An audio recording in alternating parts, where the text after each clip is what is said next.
Mes chers amis de la Côte d'Ivoire,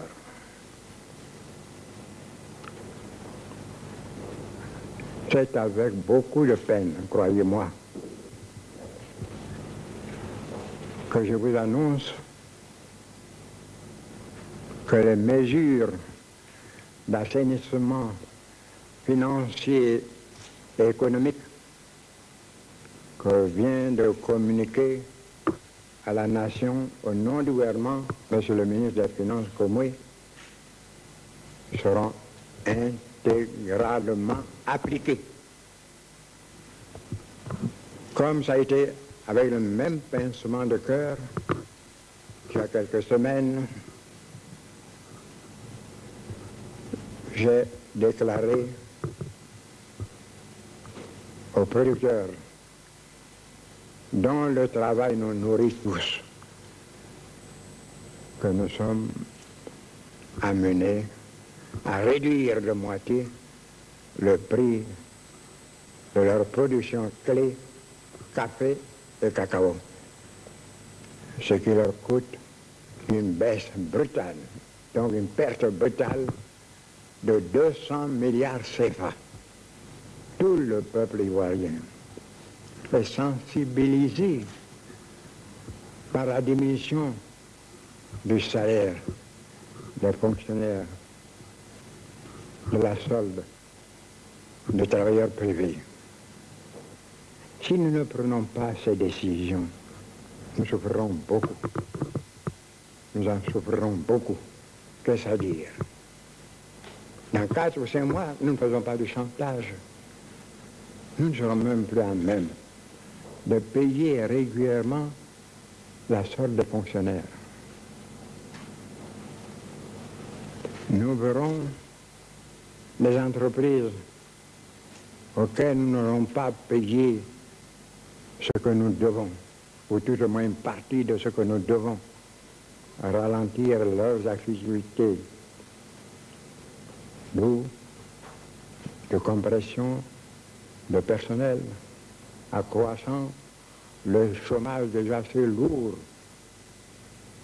Certaines usines même menacent de fermer.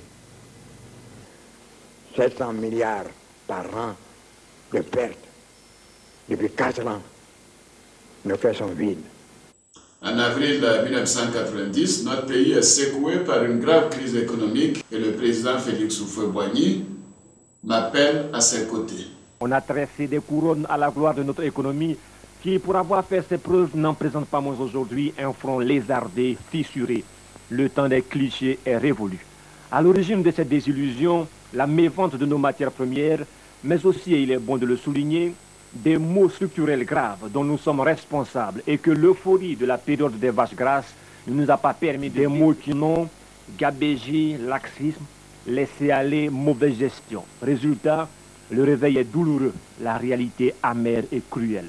Tous les clignotants sont au rouge. Pour remettre à flot cette économie, toutes les voies sont explorées.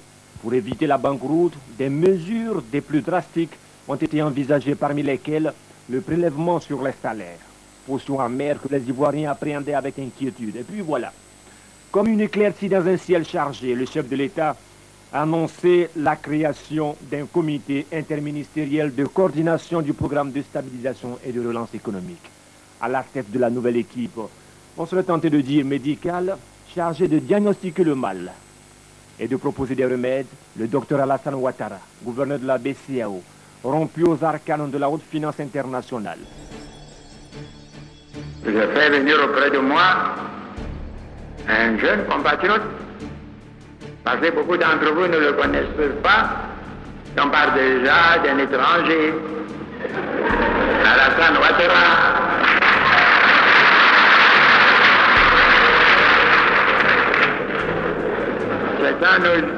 C'est un originaire de la grande métropole d'alors, Congo.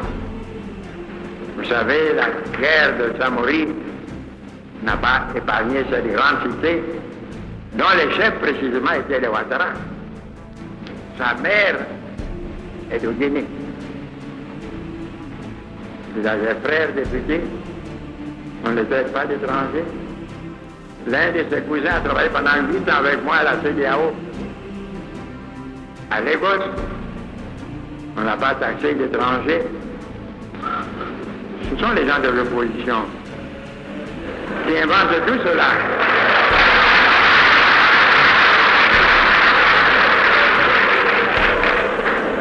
Alassane Ouattara travaille avec une petite équipe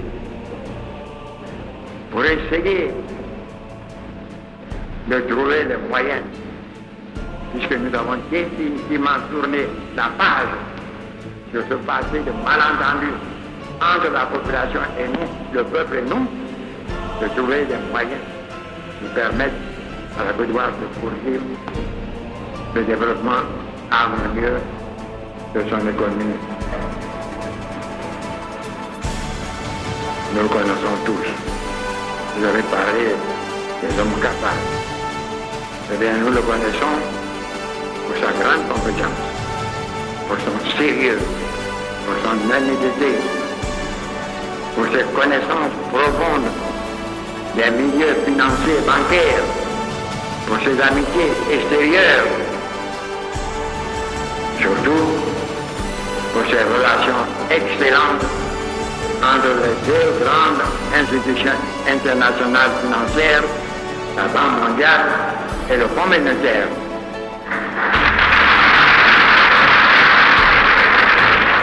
Nous le soutenons dans sa tâche difficile et nous pensons qu'il va réussir, qu'il doit réussir. Et je compte sur vous tous pour le soutenir, ne serait-ce que moralement. Je vous remercie.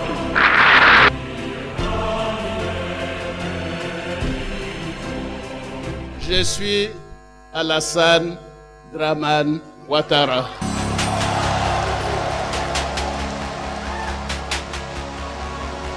On m'appelle Ado. J'aime mon pays de tout mon cœur, de tout mon corps, je devrais dire, de toute mon âme. La Côte d'Ivoire, c'est ma passion, c'est mon passé, c'est mon présent et c'est mon futur. C'est par amour pour la Côte d'Ivoire que j'accepte aujourd'hui d'être votre candidat à l'élection présidentielle.